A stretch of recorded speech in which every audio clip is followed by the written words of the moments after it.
Thanks for listening to Sense of Soul podcast, and thanks to our special guests for joining me. If you want more of Sense of Soul, check out my website at www.mysenseofsoul.com, where you can work with me one-on-one or help support Sense of Soul podcast by donating to my coffee fund. Thanks for listening. Today on Sense of Soul, we have a former federal judge, author, and recovery advocate, Mary Beth O'Connor. She's joining me today to share with us her inspiring story of overcoming addiction to methamphetamine and her journey to sobriety and becoming the author of the new memoir, From Junkie to Judge, One Woman's Triumph Over Trauma and Addiction. And in her book, she shares the abuse and trauma that drove Mary Beth to become addicted to methamphetamine at 17 and the chaos from her addiction to recovery. She is proof that anyone can find their sober self, their best self, no matter how far they have fallen. Mary Beth is also the board member, secretary, and founder investor for She Recovers Foundation. She is also the director for Life Rings Secular Recovery and frequently develops relationships with other organizations such as Women for Sobriety. She is both inspiring and very passionate, and it is my honor to have her with us today to share her story. So please welcome Miss Mary Beth O'Connor. Nice to meet you. I'm Shanna. Good to meet you as well. You know, on Sense of Soul, we have a lot of stories of pain to purpose because we grow through our struggles and the many lessons that, we're hit with in life. It's true. I mean, don't get me wrong. I wouldn't want anyone to go through what I went through, but if it happens to you, I mean, the pain took me down for a long time, but eventually, I found my way out of it. And I try to use my story and what happened to me to be, of service and use at this point. So you do really, in the end, hopefully find a way to manage the pain in such a way that you're able to grow your way out of it. I mean, heal your way out of it is probably a better way of saying it. But yeah, and that's why the subtitle to the book is One Woman's Triumph, right, over trauma and addiction, because I really wanted to emphasize that the triumph part of it. But yeah, for me, things started. My mother got pregnant with me in 1961. She was 19, and my biological father would not marry her. And this was a really big deal, a really big deal. And so the Catholic Church had this system set up where they pretended she was in Boston, but she was really at this unwed mother's home in Philadelphia that the church ran. And so like they would route her mail through Boston so that everybody thought she was visiting an aunt or something. I forget what the story exactly was. So it was this whole system. And in fact, after I was born, my grandparents wouldn't let my mother bring me to the house.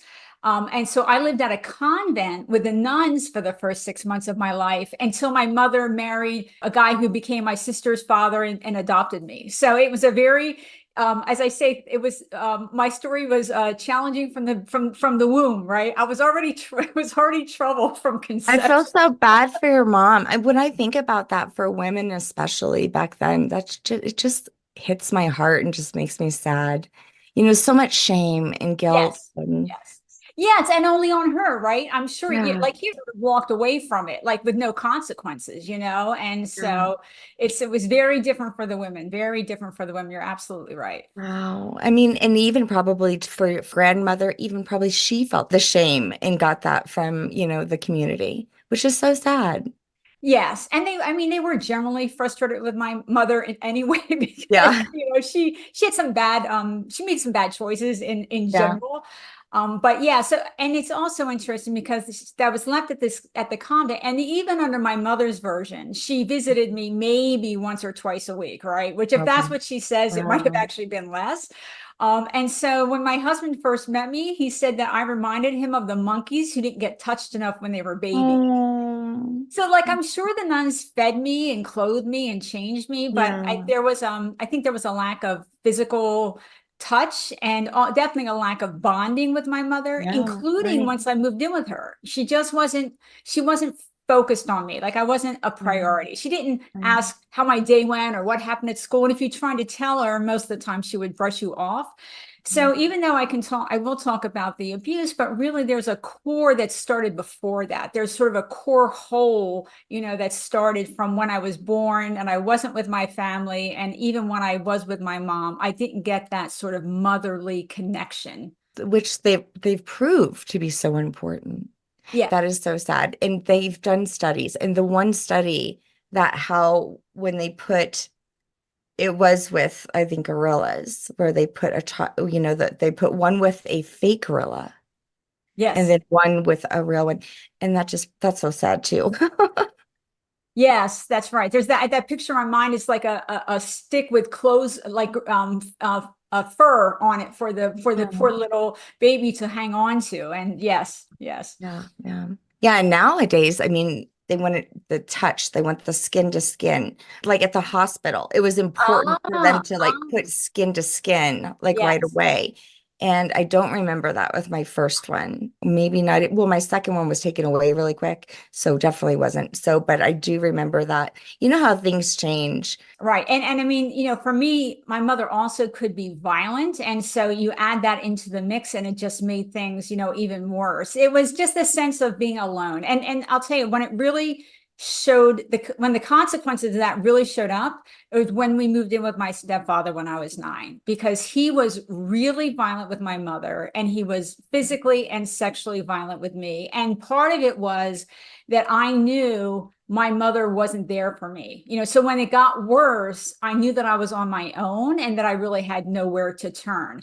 And I also, as the oldest, because I had a sister 2 years younger, and then my stepfather had my brother who was 9 years younger.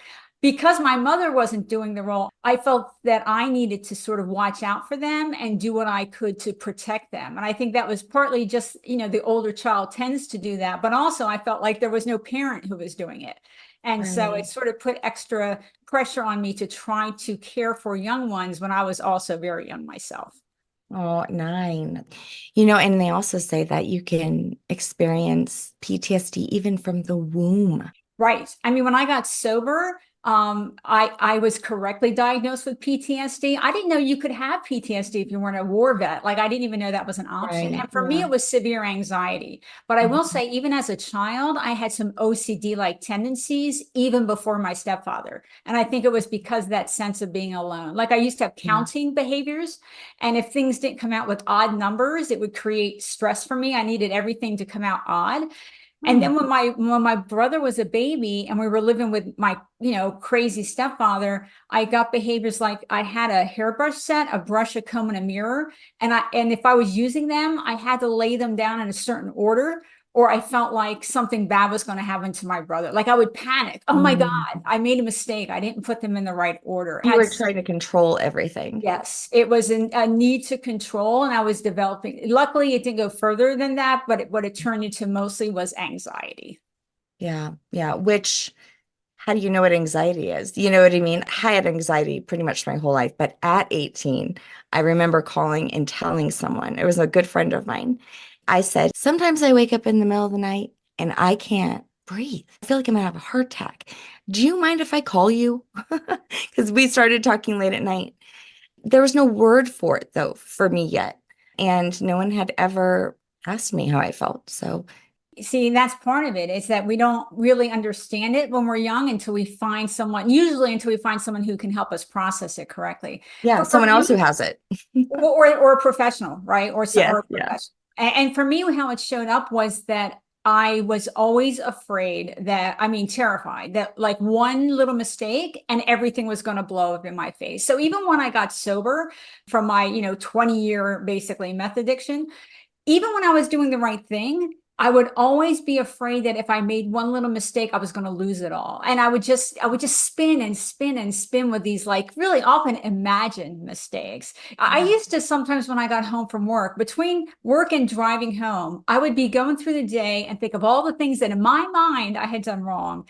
And I was trying to, figure out what I was going to say the next day when my boss was ready to fire me for it. And so I would leave myself voicemails with these explanations. And sometimes I would go to work and I would check my voicemail and there would be like 8 voicemails from me. I mean, and it was crazy. And in the light of day, I could see, okay, this is disproportionate, right? This is Yeah. not based on reality. But in the moment, that anxiety built up so much that I couldn't see it. I just got sucked down into the deep emotional fear of it.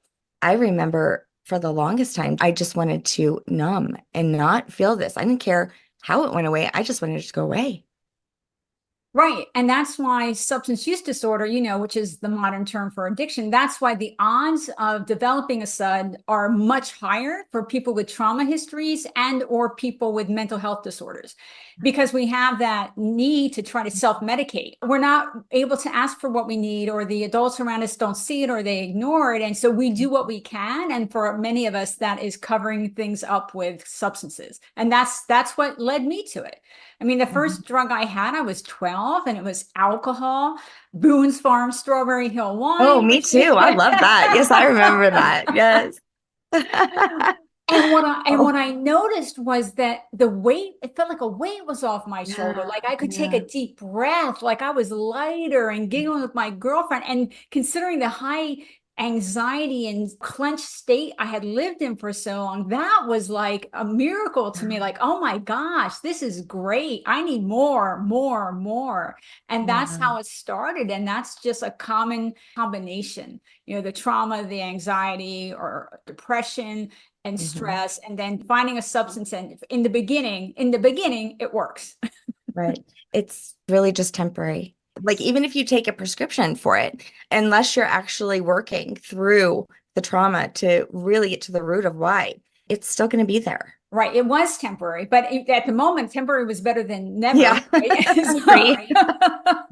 But you're right. Later, I was on mental health meds, but I was also in therapy. And so I was Yeah. on the anti-anxiety meds for about 3 years. And then I was able to taper off. And then for me, the alcohol was sort of just that first step, right? I mean, I added in weed, I did pills, I did a lot of acid my sophomore year of high school. And when I was 16, I found methamphetamine, and that became my drug of choice. And I was shooting up in 6 months at 17, full bore addiction in high school.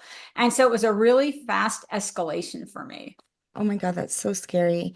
It can happen to anybody. And most of the people, I have so many addicts in my life, and I've seen them struggle. My best friend, Mandy, who used to be a co-host of Sense of Soul podcast, has been very vulnerable about her story. And I've done a lot of Al-Anon because for the people on the other side need help too, and need to realize that you actually can still be in a relationship with these people. You Yes. just have to learn how to be healthy yourself.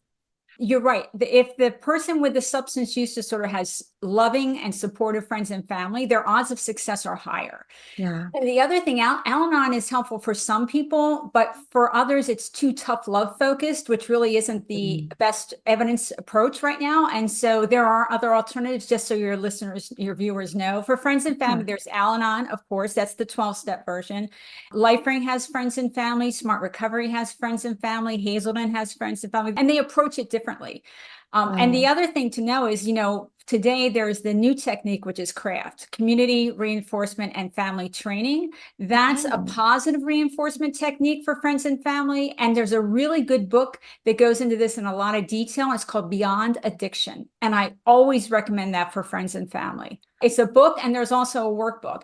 And one of the good things that it does is it does explain some of the science of substance use disorder, including why it's difficult to change. It talks about the challenges of all changing of habits, right? How we all struggle with getting more exercise or losing weight or whatever. And it uses those Yeah. kind of explanations for the family to understand why the person usually can't just stop. But Right. it also goes through what the friends and family can do on the positive reinforcement side. Mhm. But at the same time, it explains how it's actually not their responsibility, which is twofold. One is to help them release some of their own emotional stress, but the other is also not try to force the person with the substance use disorder to do the treatment program that the family or friend thinks is best. In other Yeah. words, I needed to be in charge of my Mhm. recovery. And Yeah. sometimes friends and family get so understandably so high energy that they want to force, like, you got to do it this way because I read about this or I heard this was best. And it's really the person with the substance use disorder needs to be the decision maker. But friends and family can have a positive impact. And Beyond Addiction is a really excellent book. Right. Because otherwise they have probably a higher chance of relapsing if it's not their decision. Or it won't succeed. It won't be Oh, yeah. successful. And it can Yeah. create an alienation because you're trying to shove something down their throat that they don't think Yeah. is right for them, you know? And so there's a lot. I mean, when I went into rehab, I was told that the only option was the 12-step way. And, 12 Mhm. steps, of course, Alcoholics Anonymous, Narcotics Anonymous. And those programs fit many, but they also don't fit many Right. others. And the Yeah. problem wasn't that they were offering it to me as an option. The problem is when you tell people it's the only Only way, which way. isn't true. And Right. actually, 12 steps isn't even better. The other peer support programs are equally effective. That's And so awesome. for me, what I actually ended up doing was taking control of my recovery and making decisions about what was going to be in my plan. But I had to sort of do it on the down low because all the experts were telling me I was doing it wrong. I mean, they literally told Wow. me, you will fail. If you don't do 12 steps, you will fail. And I said, but it's not Wow. going to work for me. And I gave them like 5 reasons. But in the end, the good news is there are other peer support groups, Life Ring, Secular Recovery, Women for Sobriety, She Recovers, others. There is more than one pathway forward. And for me, all I ever care about is making sure people know they have choices so they can They find the do. right fit. Because if they That's find the right. right fit, they're going to be more likely to succeed. Oh, I love that. I've had on people who are using some pretty advanced things like, wow, some of the treatment. We're evolving as a species. And sometimes these things that were created back in, early 1900s or before or after, sometimes they don't understand where we are today and what challenges that we have, like social media and the accessibility and all of the things that they didn't have to deal with. So of course we have to evolve a little bit. Yeah, that's true. I mean, and the other thing is that, at one point there wasn't any other option, but now Yeah, there is. And right. I just had 30 years of sobriety, like a week and a half ago. Congratulations. Thank you. But even in 1994, there were other options. And so Yeah, sometimes we get locked into thinking that things are one way when they're really not. But yeah, I right. mean, for example, a lot of people today are more interested into like meditation as part of their recovery or yoga It's not as for part of their everyone. recovery. Yeah. Right. Yeah, I mean, Yeah. these are new ideas that really weren't around in the 1930s in America, and for a Yeah. lot of people that can really bolster their recovery. Just like faith can give them a stronger, can help, but so can that mindfulness techniques, True. being in That's touch right. and quieting your mind and all of those things can help with sobriety. Oh, I love that. I don't want to go political, but I must say that Right. I am very I'm very inspired by like Robert F. Kennedy Jr.'s story, how he was an addict and he's very vulnerable about his story. I feel like that's what the world needs because I think that oftentimes you think you're in it alone. And so when you hear other people sharing their story like you are and like he is, I think it really, especially, you're a judge, he's a Kennedy, whatever, you're like, oh man, him too. He's not carrying around shame. He's overcome this.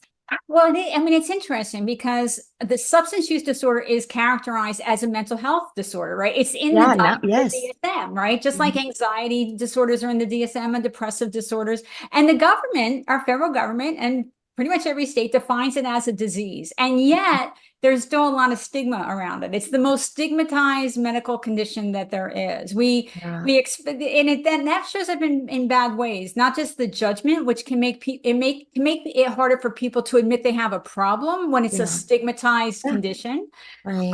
But it can also impact things like the way they're treated in the medical community. I mean, for example, even there's Mm, several yeah, studies showing even medical doctors stigmatize people with a substance use disorder, and they're yeah, doctors, right? And they can yes. be impact how they're treated in the emergency room if they're Yep. having problems. And it also has different sort of bars, expectations. Like if you are not 100% abstinent from day one, right? If you're not Mm, perfect in your Um, recovery, then you're judged and blamed in a way that people who aren't perfect in managing their diabetes or who aren't perfect in managing their high blood pressure, they're not judged in the same way. And oh so yeah. that stigma plays out in a lot of different ways. My best friend Mandy can totally contest to this. I mean, she had 11 years of sobriety, almost 12 or something like that.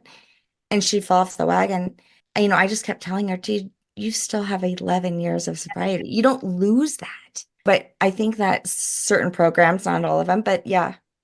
Right, you're back to day one. And I will say a couple things. You're right. You are never back to day one because you have learned things. Even if you only had 10 days sober, you Yeah. learn something in those 10 days. Certainly, if you have a year sober or 11 years sober, you have a lot of skills and a lot of knowledge and a lot of understanding and experience being sober that Yes. you didn't have on day one. So it's to me, it's Yeah. ridiculous to say you're at day one. Do you have if you want to count continuous sobriety, okay, maybe you're on day one I of like that. continuous sobriety, but not Yes. nothing else. It can create a struggle for people. It can make it harder for them to admit that they had a slip and they need sort of to double down on their efforts and refocus, right? So that gets under control quickly. I mean, because there's certainly a difference between a 5 year relapse and a 5 day relapse, right? I mean, just because you had a slip doesn't mean you shouldn't make it as short as possible. Yeah. But also even tracking time, like in LifeRing, we don't really require our members to track time. And one of the reasons is that for That's good. some people it's helpful. It's like a success. Yay, I just had 90 days and that's great. It builds them up. But when people are struggling to maintain continuous sobriety, sometimes it gets demoralizing. Like Yeah. you're back to, oh God, I'm on day one again. And we don't say you're on day one in LifeRing, but they're counting it that way. I have to, and that can get demoralizing. And so for us, and what I always talk about is whatever tools or techniques you're using or other people use, I think it's important to view them as suggestions. And you have to look at, is that tool or that technique helping me? And if Hmm. it's not helping you, don't do it. And if it helped you at one point, but it's no longer helping you, stop doing it. It's not Yeah. I mean, for example, when I first got sober, I was taught that I was to introduce myself at a meeting. I'm Mary Beth and I'm an addict. And in the beginning, I thought it was important. I thought I sort of needed to beat it in my brain. I said it over and over and over again. By about 6 months, I was really not comfortable anymore because I felt like I was saying it as if it was the essence of who I was, as if it's the most important thing about me. And it isn't. And it wasn't, not even then. And Right. so at 6 months, I found my first option to TWASIPs, which was Women for Sobriety, which still exists. And in a WFS meeting, the introduction, it's I'm Mary Beth and I'm a competent woman. Oh, I can't wait till Mandy hears this one. And I have that always said that. Like, wait, why don't you just tell people you're in recovery? Like, why does it have to be that you're an addict right now when you haven't in 30 years or whatever right. it would be? Right. And there's a big discussion about that, right? And Yeah, so the competent woman thing just made me feel self like I could love that. stand tall. You know what I mean? Like it was Yes. empowering. But you're right. There is a discussion about like, for example, I have 30 years. Am I just in recovery or am I recovered? I mean, the good news that I Yeah. don't think a lot of people realize is once you hit 5 years of continuous sobriety, your odds of ever picking up again are only 15%. Hmm. And so for most of us that after 5 years, we don't ever pick up. I mean, 15% is still real people that we need to be concerned about, but but nowhere near the majority. And I view myself not recovered in the sense that I could use again. I mean, I think that some people, the data shows some people on the more mild level of substance use disorder actually can, after a break, moderate. But I was at the very severe end. I mean, I used meth basically for 20 years and I shot meth pretty much, most of that time and almost daily. So I don't view it as safe for me to ever use substances, including alcohol. I think that's a risky slope for me. And also, it's not important. Like, why would I risk everything I've built, for that? But am I recovered? I'm recovered in the sense that I find it highly unlikely that I will ever have an active substance use disorder again. But I also don't view myself as being able to safely consume mood altering substances, except for like medical treatment in very small doses for very short periods of time. I haven't drank. And I did this because of my best friend Mandy, and I did this also for my partner and other people around me who are addicts. And so I haven't drank anything since 2011. Just have no desire to. But it does remove you from certain people. I don't want to hang out with some people sometimes because that's all they do.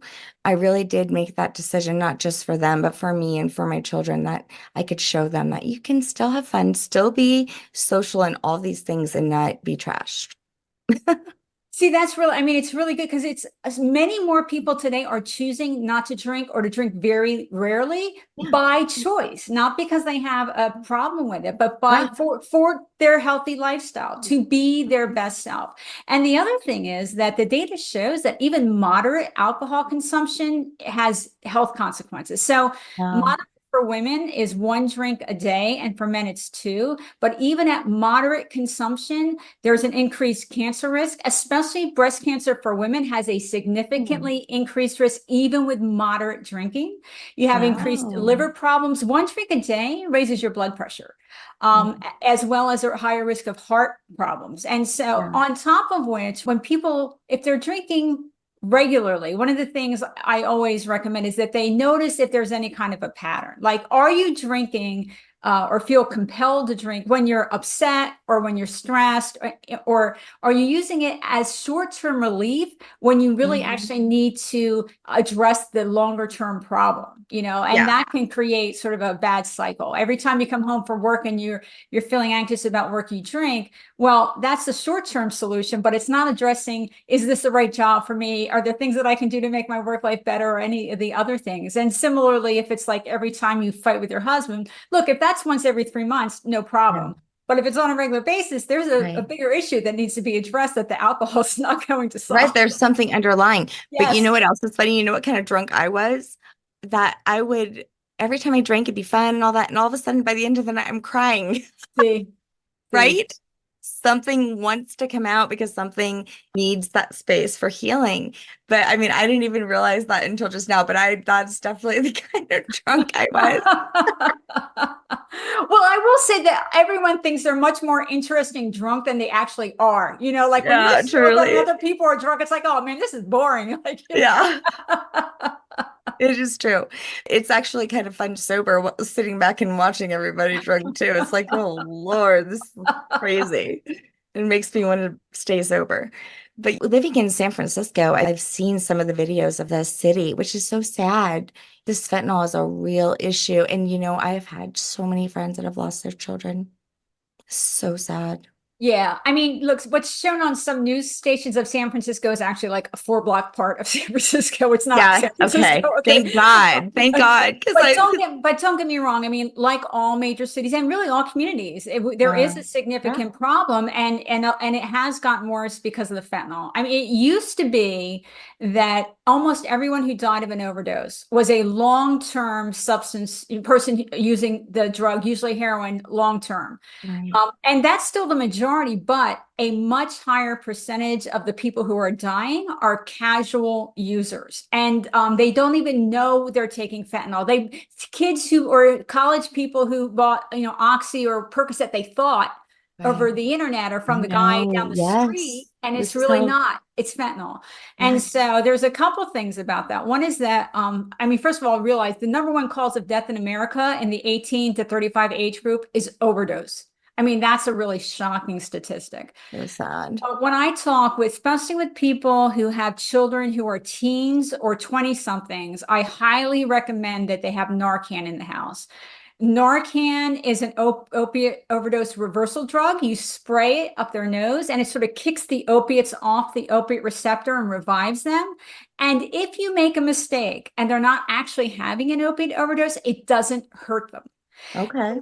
So because it is often the teens and 20s, and if they're not using on a regular basis, the parents may not have any clues, right? It's not Right. like when their child has a problem, they will eventually see signs. But if it's the fifth time your child, you may be completely unaware. But Absolutely, you're right. also, it might not be your child. It could be their friend who comes over, right? And is under the influence. And so Narcan is often community organizations Gosh. give it away free, but also about 6 months ago, it was taken off the list. You don't have to have a prescription anymore.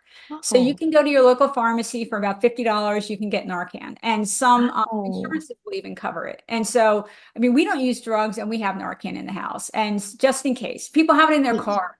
There was a woman one town over from me. She saved a 17-year-old boy who was overdosing in the park because she had Narcan in her car. Oh my God. Okay. So I'm writing that down. This is such great advice. And it's so sad that we need to have Narcan in our house.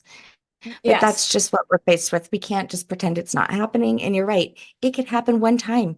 Your kid for the first time tries it. You never know. And like you said, it was, kids taking what they thought was like a pain pill or something and end up being fentanyl to some of my friends' children. That's so sad. But another thing I wanted to ask you about was how did you become a judge? So, you were all this time, on drugs, and how did you get sober and move into, that? I mean, I was 32 when I got sober. So, I started Okay. at 12. It was a long haul. I had Yeah. gone, graduated from Berkeley for college because I did better for the first 3.5 years of college. And I always say better and good are two different words. Okay. But I did better. But I had a really life-threatening kidnapping by three men and rape for 6 hours. And then I moved in with a violent boyfriend. And so I sort of lost what little grip I had. And in January of my senior year of college, I started using meth again on a pretty much daily basis. And I didn't get sober for 10 more years. I mean, it was a long haul. But when I got sober, talking about the professional side, I mean, I had to deal with I went to therapy for my trauma and all that. And I, did a lot of things for my sobriety. But professionally, I say I had worked my way down the corporate ladder, right down.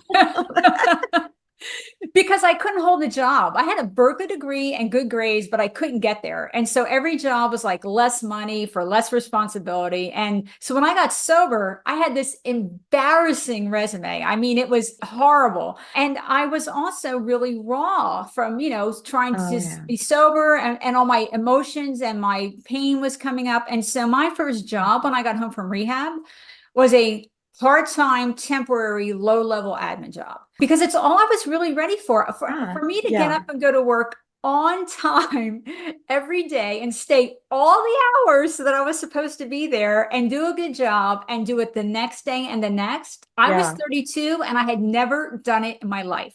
Like Hmm. I needed to get that habit underneath me. I needed to get practice.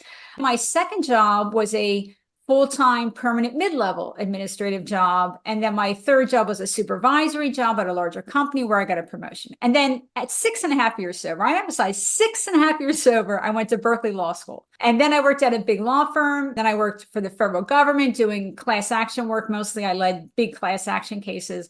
And then in 2014, when I was 20 years sober, I was appointed a federal administrative law judge. And I retired from that now. But that, I mean, I like to use that as an example, including for friends and families about, you have to really start where you are and move forward from there, right? Like what's sort of the right next step? What am I actually able to accomplish today? Sometimes people get in trouble when they try to leap ahead too fast. And Yeah. so it was a progression. I did not get sober thinking I'll be a judge one day, When I got sober, I thought maybe I won't get fired again. Like, Right. Yeah. Yeah, that's more reasonable. I mean, what were you like as a judge? Because I tell you, you'll have, for instance, a doctor who had this symptom before, and so they understand and they treat it differently. Yeah, I mean, I definitely understood what addiction is. I understood it as a brain disorder. I understood it as and I understood how hard it can be to break. And also, a lot of the people I could see in their record, because I mostly did disability cases, Okay. I could see from like their mental health treatment records, they usually were similar to me in other ways too. Child Oh, abuse history, sexual assault history, domestic violence history, right? That was usually there as well as their addiction. And so I could see all Yeah. that. Now, I Mhm. had to apply the law. I wasn't a lawmaker, right? I mean, I was a judge who's supposed to follow the law. So I did, but at the same time, I wasn't making unfair negative inferences because they had this mental health condition and I Yeah. wasn't berating them or those kind of things. I got the information that I needed and I applied the law that I needed to apply. But I definitely saw people with very similar histories to mine. Yeah, yeah, that's so interesting. To be on the flip side, I mean, well, I don't know, you didn't mention that you ever got in trouble with the law, but I imagine that you're running from the law often, hoping to not get pulled over by the law. Well, I mean, I did get arrested once right out of high school when I was 18, the summer between high school and college. And I actually had to put college off a year. I was arrested with meth and Oh, hypodermic. But, it was a small town and they knew that I didn't have like a juvenile record. I mean, it probably would have been sealed, but it's a small town. They would have known, right? They knew it right. was the first time I was arrested. I was a top student. I'd been in the paper for like having the highest SAT score in my class. I was accepted to Wow. go to college, a very good school. So they treated me very lightly, and I was allowed to go to college a year later, even though I was still on probation. They told I was allowed to expunge my record a couple years later. All right, so obviously you had no brain damage from all the meth you did. Well, I will say when I was in rehab, we took these like vocational assessments, and one of them was Yeah. an IQ test, and my IQ was basically the same as it had been in high school. And I was like, phew. Wow. Okay. I was relieved because you do worry about that. You do Well, worry. I was studying recently that MK Ultra, the CIA declassified files on the experiments they did, Oh. with giving, your generation really acid. And it just breaks me because there are so many people who are homeless right now. And I don't think that all of them are immigrants.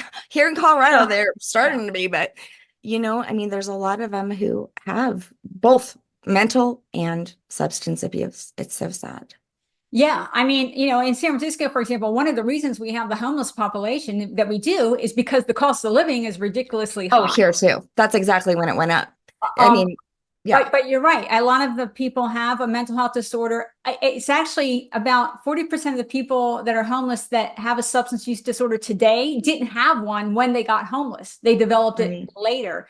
The Yeah. other group in the homelessness camp that we underestimate is there are a lot of domestic violence victims in the homeless camp Yeah. because that can really set you on a slippery financial slope when you leave your abuser. And so one of the problems I have with the way we approach substance use disorder, including the judgment, is we in America, we act like everybody who wants treatment can get it. And it's just not true. I mean, if you don't have So money true. in a Yes. large part of the country, you cannot access treatment. It doesn't exist So for you, true. or you got to get on a wait list and wait. Like, when I got sober, I was on a wait list for 10 weeks.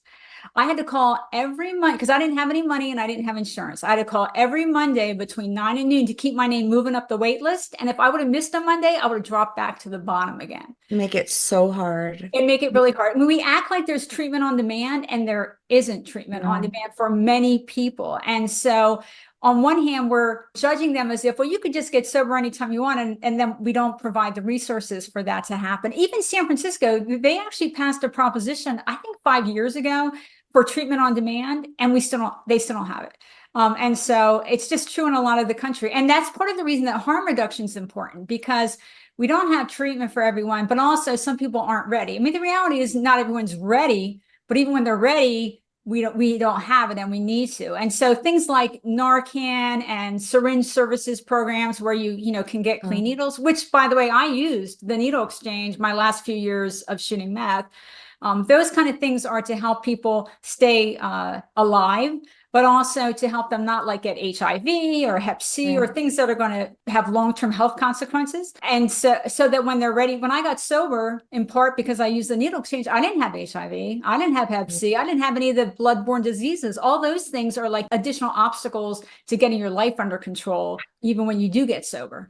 And Man, so maybe those prayers those nuns were giving you and your baby worked. yeah. You are right. It was partly luck. I mean, it was partly luck, but it was also that the last 3 years I was able to get clean needles, and Oh, that really wow. does make a difference. So So when you hear about somewhere that they have no law against drugs, If you're talking about, so there's nowhere that has no law against all drugs, but there's decriminalization, and that's different. Portugal is the main example of decriminalization. Portugal decriminalized all drugs, personal use, in the 90s. And what they did was they took the money that was being used to incarcerate people and they actually put it into treatment, and they also put it into services like to help people get a job when they got sober, to help them, mental health treatment in addition to their substance use. They did it as a sort of what we would call wraparound services. Okay. And when Portugal did that, their rate of drug use actually dropped. Their Oh, crime rate dropped. Using drugs in the street basically, almost went okay. away. And It, then even now with Europe hasn't been hit with fentanyl quite as bad as the US yet, but their rate of their overdose death rate is going up. But even though Portugal's has gone up, it's gone up a lot less than the rest of okay. Europe. And so Right. it was all a positive package. But here in Colorado, of course, it's all weed, mushrooms, and I actually do microdose. I find it to be very helpful because I have ADHD. It actually helps me. But I mean, we're talking like such a small amount, you would never know. Well, a couple of things. One is, yes, the good news now is that they're actually doing more research on things like what does cannabis help with and hurt Hmm. with, and what do psychedelics, what are the possible uses like PTSD and some other mental health conditions. It looks like they Yeah. might help in a controlled environment, with the right dosage and guided by a therapist and all that positive things. Yeah. But I will say on the criminalization side that criminalizing never helps, because the person with the substance use disorder isn't getting help by getting thrown in jail or having Oh, criminal charges yeah. on their record, right? It hurts. And True. so what happens is in America, well, first of all, here's why I support decriminalization for personal use. Number one, we admit that substance use disorder is a disease, and yet we're criminalizing it. Well, that's a contradiction. That's Okay. true. We have about 500,000 people in jail today in the US just for possession, not for any other related crimes, just for possession. And part of what that does is it destroys their employment opportunities. It makes them not eligible for certain housing Right? benefits, other Single public health. parents. Exactly. And on top of that, we have a very large racial disparity in the US in how we enforce our drug laws. So whites and people of color use drugs at very similar rates. Hmm. But if you're an African American, for example, your odds of getting arrested and convicted for the same drug offense is 3 to 4 times as high as if you're white.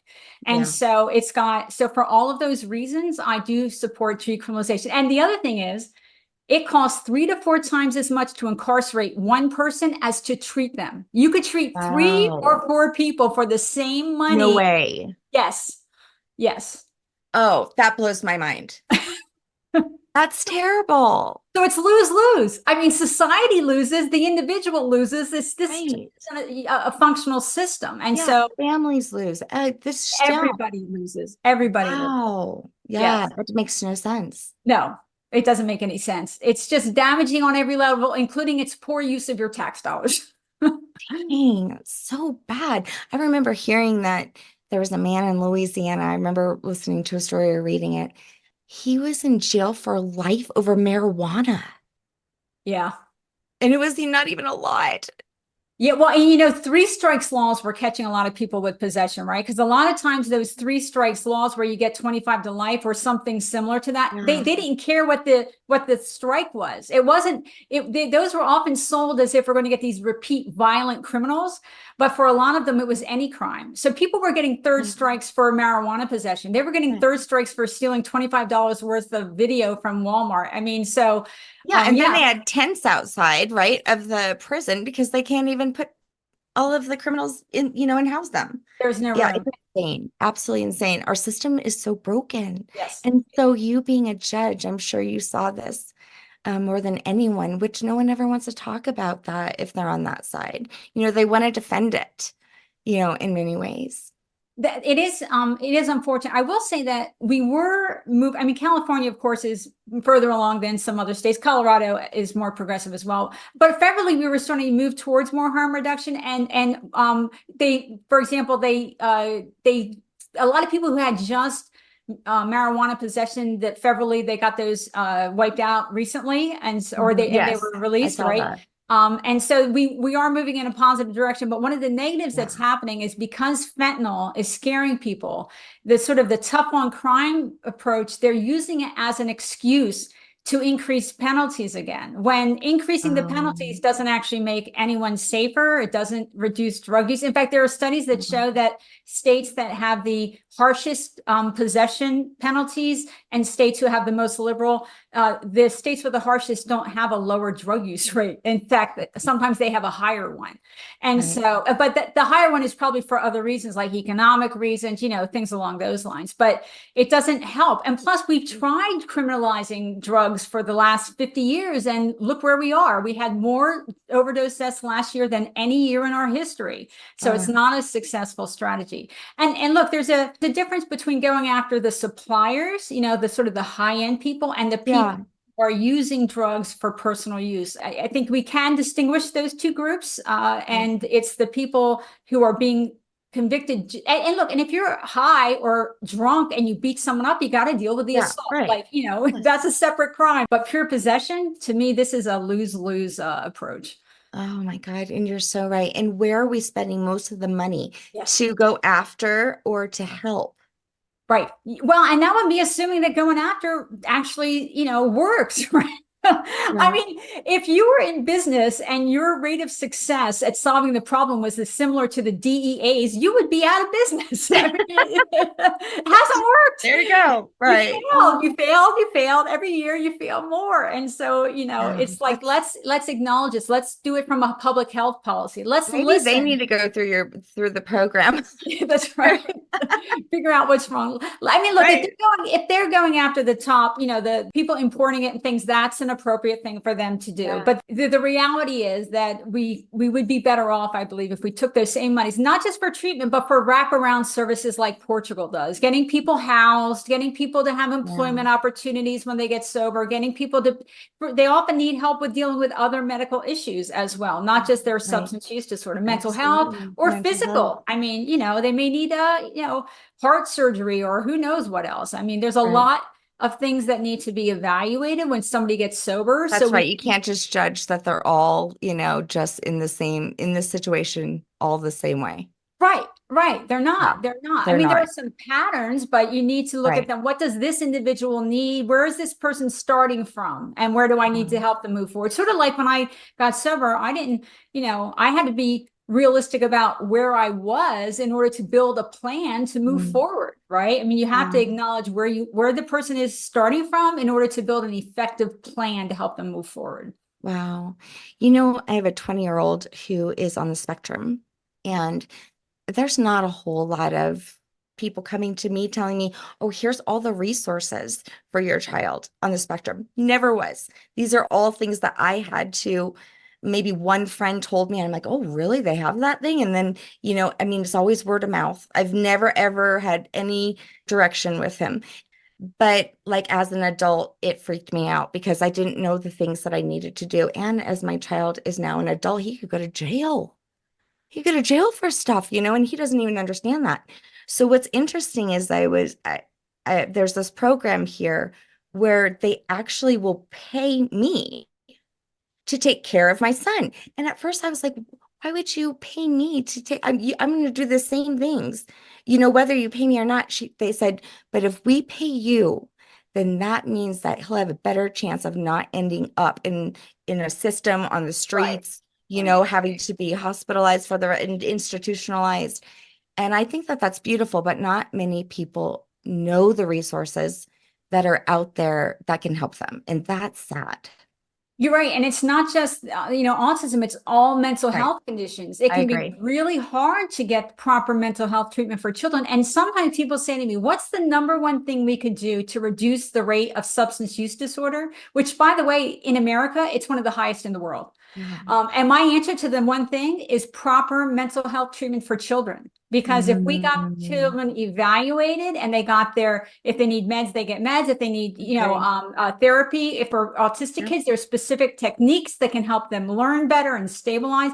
If all those things happen in childhood, their odds of developing a substance use disorder later, or even of just having an uncontrolled mental health issue that's causing, as you say, maybe they're going to act out and get in a fight with a cop who tries to talk to them and they end up in jail or whatever it Look might at be. Elijah McClain here. Oh, Yeah, yes, yes, yes, yes, exactly, exactly right. And so you're right. I mean, it's a big gaping hole. And again, in the long run, it's cheaper for us to address these things early than to yes. let them go. Absolutely. And here's the thing, as a parent, do you know how many times I've had to fight for certain things? I just got my daughter on a 504. She's probably needed a 504 since she was very little, but finally, thank God, because I've already experienced, I advocated for her. But I think that if I didn't already know, then she would have gotten just lost in it. Right. It's so important that we do all of these things for our kids when it comes to, school, but they're missing the like most important thing, that evaluation. Yeah. And I mean, teachers, should notice. And sometimes even when they do, it's not followed up on. But you're right. If Yeah. there's any sense of a problem, or just test everybody from the beginning, and Yes, see they're where they testing them are. over stupid shit, right? They're making him take tests on all of this state funded, fill in those little dots with your number two pencil, which only stresses them out even more when they're not even really truly trying to get to know where they're at mentally, Right. not just, what they've learned. I mean, I think sometimes what if my high level of anxiety would have been dealt with when I was a kid, even Too. if I wouldn't have been taken out of that abusive household, although that would have been good, good. But Yeah. even, learning better skills for anxiety management, like they teach kids mindfulness now sometimes. I mean, there are ways Yes. to help. And so Very good. yes, would it have been different, but certainly the odds of the child exiting teenage years Right. successfully with a strong foundation is Right. something we should all be, working for and willing to use our tax dollars for, because in the long run, again, it's better for the individual and it's better for the society and it's going to be Yeah. cheaper. Yes. And you're going to have less people lost. And, they say one and two children have anxiety right now since COVID. That means one and two can get a 504. And you know what? Maybe if everyone decides to go and support their kids and get a 504, then maybe instead of having to do that, they'll just change the system and support these kids. Right. My cousin's was in at her school, they taught them mindfulness from like first grade or something. I And know. and anxiety does run in our family. And she said it did help her have techniques, to help manage it better. Because Yeah. it was just sort of presented, it was sort of like their like instead of like we used to take a nap in school. I don't think they do that Yes. anymore, but they would teach them how to, how to manage their emotions, and learning how to regulate your emotions is a really important skill. And that skill alone will get you through a lot. Wow. Even prayer, right? That's true. I mean, and prayer is a meditation. It's It like a is. meditation. It has the True. same, I think, biological impact of Yes. meditating. Prayer, you're right. Prayer is Yeah. effective as well. Yeah. Now they go into school, and the first thing they do after they do the Pledge of Allegiance is they watch the news for 10 Oh, minutes. oh, And not only do they have to watch the news, they have to find similarities. They have to really pay attention because they have all these questions they have to answer about the news. And I'm like, I don't even watch the news. It's toxic, and that's the first thing they have to do every day. well, I hope that they're picking which news to show them. They're just not randomly turning it Well, on, that news is either one side or the other too, right? So it's just There, interesting. I mean, there are stories I could see sharing with kids, but there's other stories. Yeah, we don't want, that we don't want them Yeah, it's a exposed to. kid. It's a kid news, Oh, I guess, it's designed for school, but still. But what's funny is when I first got off my meds and I started therapy, the first thing they suggested was mindfulness. And I had never even heard of it. And I was like, I have no problem with my mind being full. So I don't know if I need a class on that, but it helps me. like I had this idea you had to have your mind blank. They're like, nobody's mind's Yeah. blank. but you have to pull yourself back to your focus, right? When it starts to Uh-huh. drift away. And that was helpful because otherwise I was just spinning out and me, I think I'm doing it wrong, right? So it's like, Right. no, especially That's what I said. The yes. whole first class, I suck at this. This is not Yeah, working. that's right. That's right. The reality is it's a useful skill. It's a useful skill. It is. And actually, it was in that moment when I became the witness of that voice. And I was like, God, do I talk to myself really bad? Ah, yes, You yes. know? Yeah. Yeah, I think it's very important to, have tools. And you've mentioned that, even after years of being sober, you had those tools that kept you sober. And I will say one of the important techniques for me in therapy was challenging my own thought process, because I had to be taught how to, do the is this actually true analysis, Yes. Oh, like yeah, my that cognitive therapy. yes, the cognitive, the Hmm. CBT techniques, right? And so, because my therapist said, "Look, Mary Beth, you're really smart. You can find a good explanation for anything. It doesn't mean it's true." I was like, "What? Really? Really?" And Yeah.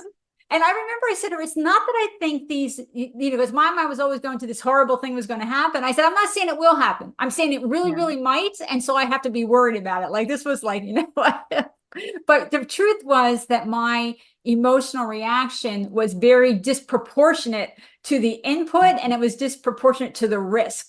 And it took me a while to really be able to understand that. And the other important idea that I learned in therapy was really that I had to trust, not that bad things wouldn't happen because they will, but that I could handle them. It doesn't mean I would be able to handle them without pain or Right. without, Yeah. struggling or whatever, but I would be able to handle them. And that was what I needed to learn how to trust. And that was a really key concept for me in my trauma recovery, and it helped with my substance recovery too. Wow. You don't know what someone's going through, and you don't know what they've been through either. That's true. You're such an inspiration. It's so beautiful that you're sharing your story. Tell everybody where they can get your book, where they can find you. Sure. So the book is From Junkie to Judge, One Woman's Triumph Over Trauma and Addiction. It's on Amazon and all the usual sites, or your bookstore can get it. My website is junkie2judge.com, and I have information there, but also anyone can message me through there and I answer all messages. And my Twitter is at marybetho underscore. And I actually don't get in arguments on Twitter. What I do is I provide information. I provide like new science that comes out about recovery or substance use. I provide articles, things like that, useful information, and some of my recovery thoughts.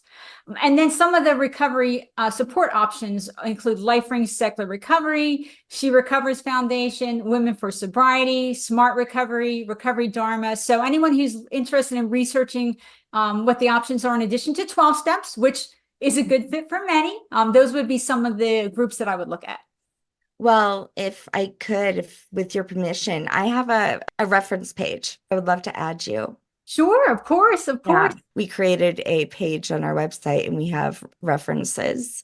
And so I love your references and I love, what was it again that you told yourself?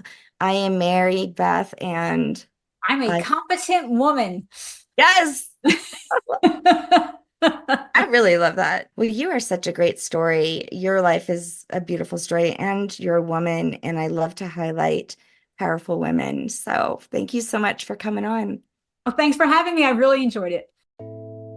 Thanks for listening to Sense of Soul podcast, and thanks to our special guests for joining me. If you want more of Sense of Soul, check out my website at www.mysenseofsoul.com, where you can work with me one-on-one or help support Sense of Soul podcast by donating to my coffee fund.